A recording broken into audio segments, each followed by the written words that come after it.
Assalamualaikum warahmatullahi wabarakatuh, sahabat GTK.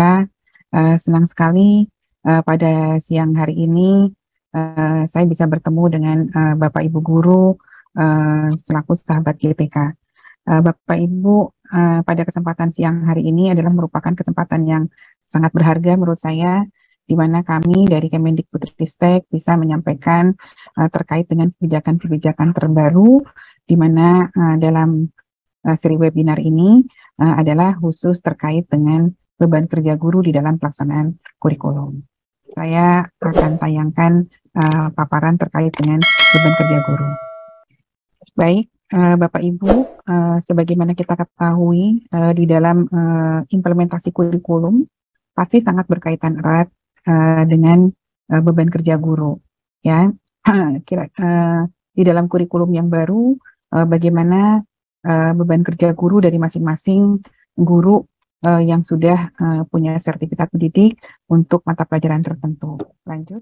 Nah, bagaimana dengan beban kerja guru di dalam implementasi pembelajaran pada kurikulum Merdeka? Nah, Bapak Ibu, Kementerian Pendidikan Kebudayaan Riset dan Teknologi sudah menerbitkan Bapak Ibu terkait dengan Kepmendikbud 262 tentang perubahan atas keputusan Menteri Pendidikan Kebudayaan Riset Teknologi nomor 56 tahun 2022 tentang pedoman penerapan kurikulum dalam rangka pemulihan pembelajaran. Nah, di dalam ketentuan ini pun ditegaskan kembali Bapak Ibu bahwa beban kerja guru pada satuan pendidikan pelaksanaan kurikulum Merdeka ini tetap mengacu pada ketentuan peraturan perundang-undangan yang mengatur mengenai beban kerja guru, kepala sekolah, dan pengawas sekolah yang tadi saya sebutkan, yaitu Permendikbud 15 tahun 2018. Nah, beban kerja pun sama, sesuai dengan ketentuan dari peraturan dimaksud, mulai dari merencanakan sampai dengan melaksanakan tugas tambahan yang melekat pada pelaksanaan kegiatan pokok. Lalu di situ pun ditegaskan kembali bahwa kegiatan pokok guru itu adalah paling sedikit harus menempuh 24 jam tatap muka, paling banyak 40 jam tatap muka.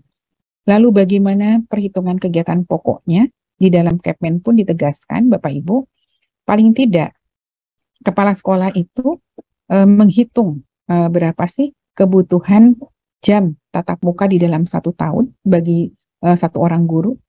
Maka di dalam pemenuhan dalam 1 tahun itu berapa jam, dicoba dibagi dengan per minggunya, sehingga akan menghasilkan berapa jam kira-kira guru harus memenuhi beban kerjanya di dalam 1 minggu. Jadi beban kerja 1 tahun dibagi dengan beban kerja 1 minggu, apakah menghasilkan 24 jam tatap muka apa tidak. Nah, pemenuhan beban kerja ini pun Bapak Ibu adalah untuk melaksanakan pembelajaran atau pembimbingan yang dilakukan di kegiatan intra, ko, dan ekstrakurikuler. Lanjut. Nah, Bapak Ibu, sebagaimana dimuat di dalam Kepmen dimaksud, Bapak Ibu, untuk pemenuhan beban kerja guru pada satuan pendidikan pelaksanaan kurikulum Merdeka, tentu saja Bapak Ibu harus memperhatikan jumlah jam yang ada di dalam kurikulum tersebut. Jadi pelaksanaan kurikulum Merdeka dapat tercapai apabila jumlah guru pada satuan pendidikan pelaksanaan kurikulum itu sesuai dengan kebutuhan. Maka kepala sekolah itu bertugas untuk menghitung kebutuhan guru berdasarkan pemenuhan beban kerja sebagaimana yang dituangkan di dalam struktur kurikulum Merdeka. Nah, nanti Bapak Ibu, apabila tidak dapat terpenuhi 24 jam beban mengajarnya, maka barulah guru-guru tersebut diberikan tugas tambahan dan atau tugas tambahan lain yang terkait dengan pendidikan di satuan pendidikan. Jadi yang untuk nomor 1 tadi beban mengurangi beban kerjanya sampai dengan 12 jam, tapi kalau yang untuk nomor 2 itu adalah paling banyak 6 jam tadi.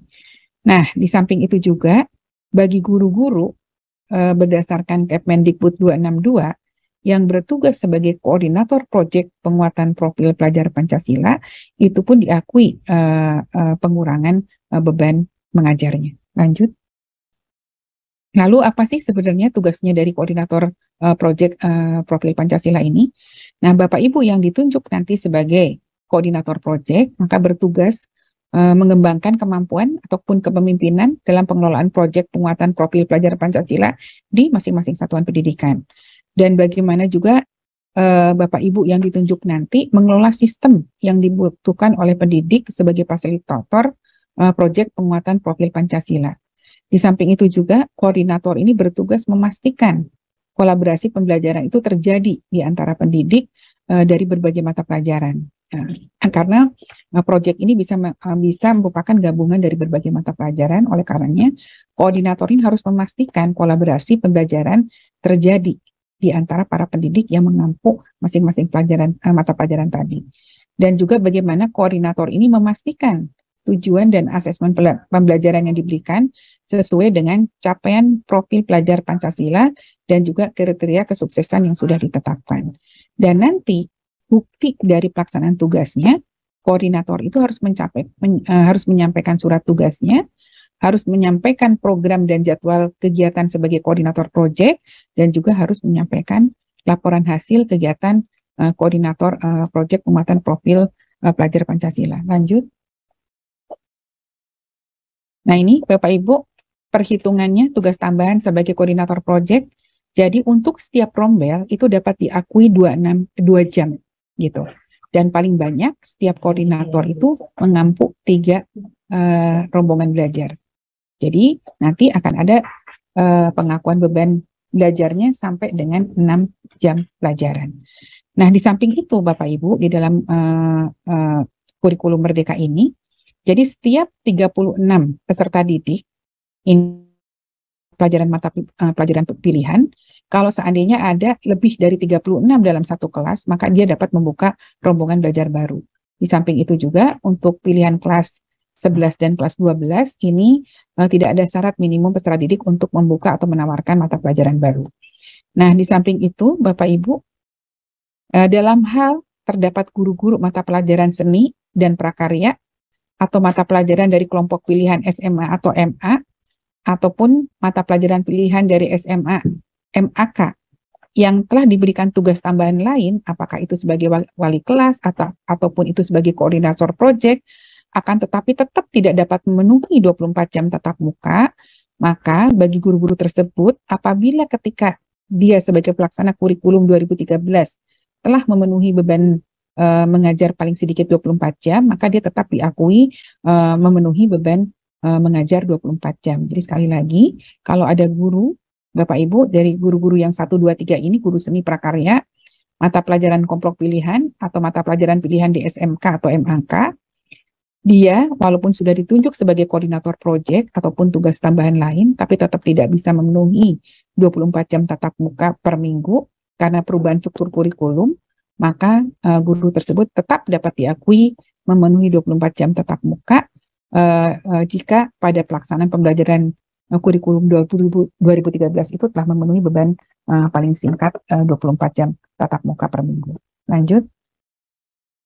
Nah ini Bapak Ibu, terkait dengan linearitas di dalam kurikulum Merdeka, bagi guru-guru mata pelajaran IPAS di SD, ini dapat diampu oleh guru-guru yang punya kualifikasi atau sertifikat pendidik guru kelas. Begitu juga IPAS SDLB, ini pun bisa diampu oleh guru-guru yang punya kualifikasi akademik atau sertifikat pendidik guru kelas di SLB ataupun bidang studi IPA ataupun IPS yang ada di SDLB. Nah, bagi mata pelajaran informatika, sekolah menengah SMP ataupun SMA, ini dapat diampu oleh guru-guru yang mempunyai kualifikasi akademik ataupun sertifikat pendidik Bapak Ibu di bidang ilmu komputer, ilmu informatika, ataupun TIK, ataupun matematik, dan ilmu pengetahuan alam, ataupun sains. Jadi, untuk guru-guru yang saya sebut tadi, sepanjang dia punya kualifikasi akademik atau sertifikat pendidik di 4 hal tadi, maka dia dapat mengampu mata pelajaran informatika.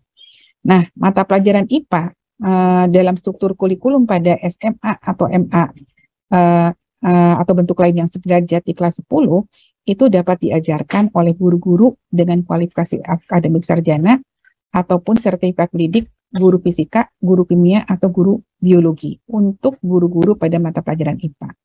Sementara untuk guru-guru mata pelajaran IPS di SMA, itu dapat diampu oleh guru-guru yang punya kualifikasi akademik atau sertifikat pendidik sejarah, geografi, ekonomi, dan atau sosiologi. Sementara Bapak Ibu, untuk guru-guru yang mata pelajaran seni tari, seni musik, seni teater, dan seni rupa di SMP maupun SMA, itu bisa diampu oleh guru-guru yang punya kualifikasi akademik sarjana pendidikan seni, atau sarjana seni, dan atau sertifikat pendidik seni budaya, ataupun kualifikasi akademik sarjana dan atau sertifikat pendidik sesuai dengan mata pelajaran seni yang diajarkan. Seperti itu. Lanjut. Untuk mata pelajaran mulok di SD, Bapak Ibu, itu bisa diajarkan oleh guru-guru. Jadi mata pelajaran di SD terkait dengan, mohon maaf, terkait dengan guru-guru agama, guru jasmani, guru bahasa Inggris, ataupun mulok, itu dapat diajarkan oleh guru kelas. Sementara untuk guru bahasa Inggris, Bapak Ibu, di SD, ini dapat diajarkan oleh guru kelas yang memiliki kompetensi bahasa Inggris, atau guru bahasa Inggris yang tersedia di SD tersebut, atau guru bahasa Inggris di SD atau SMP yang terdekat. Itu bisa ditugaskan untuk mengajar bahasa Inggris di SD. Lalu juga bagi mahasiswa sebagai pelaksana program Merdeka Belajar ataupun Kampus Merdeka, itu bisa mengajarkan bahasa Inggris di sekolah dasar. Nah, untuk mulok, Bapak Ibu, ini bisa diajarkan oleh guru kelas yang memiliki kompetensi mulok.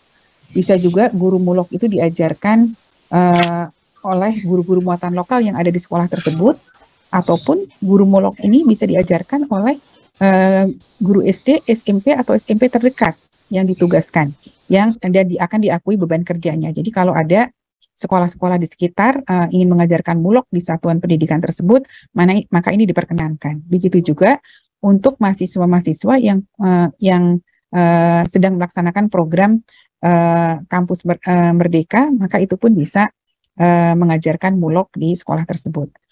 Sementara untuk guru-guru pelajaran program kebutuhan khusus, ini bisa diajarkan oleh guru pendidikan khusus, guru mata pelajaran lain, atau guru kelas yang dinilai layak untuk mengajar di satuan pendidikan tersebut. Seperti itu, Bapak Ibu. Lanjut. Nah, selanjutnya, Bapak Ibu, untuk yang IPAS-IPA, IPS, ini mata pelajaran IPAS yang ini dapat diampu oleh paling banyak 6 guru kelompok IPA. Ini bagi yang guru-guru yang melaksanakan kurikulum Merdeka, maka sesuai dengan Kepmendikbud 262 ini untuk guru-guru yang ada di SMK, maka mata pelajaran IPAS ini dapat diampu paling banyak oleh 6 guru kelompok IPA dan atau IPS disesuaikan dengan karakteristik bidang keahliannya. Begitu juga Bapak Ibu untuk mata pelajaran seni tari, seni musik, seni teater, seni rupa, ini dapat diampu oleh guru-guru yang mempunyai kualifikasi akademik di bidang seni tadi, Bapak Ibu, atau sesuai dengan kualifikasi akademik atau sertifikat pendidik yang sesuai dengan mata pelajaran yang diajarkan. Begitu juga untuk mata pelajaran dasar-dasar program keahlian, ini dapat diampu oleh paling banyak 12 guru, mata pelajaran konsentrasi keahlian dan proyek kreatif kewirausahaan, ini dapat diampu oleh paling banyak 5 orang guru. Untuk mata pelajaran praktek kerja lapangan, Bapak Ibu, ini dapat diampu paling banyak oleh 44 orang guru. Sementara mata pelajaran pilihan dapat diajarkan oleh paling banyak 4 orang guru di kelas 11 dan paling banyak 6 orang guru pada kelas 12. Seperti itu. Lanjut. Demikian Bapak Ibu yang bisa kami sampaikan terkait dengan beban kerja guru. Kalau seandainya Bapak Ibu guru ingin mendapatkan peraturan-peraturan ini, Bapak Ibu duhnya Bapak Ibu di jdih.kemdikbud.go.id, sehingga Bapak Ibu terkait dengan materi-materi atau peraturan-peraturan yang ada di Kementerian Pendidikan Kebudayaan Riset dan Teknologi, Bapak Ibu dapat langsung mengunduh pada jdih.kemdikbud.go.id. Demikian Bapak Ibu yang bisa kami sampaikan. Terima kasih. Wabillahi taufiq wal hidayah. Wassalamualaikum warahmatullahi wabarakatuh.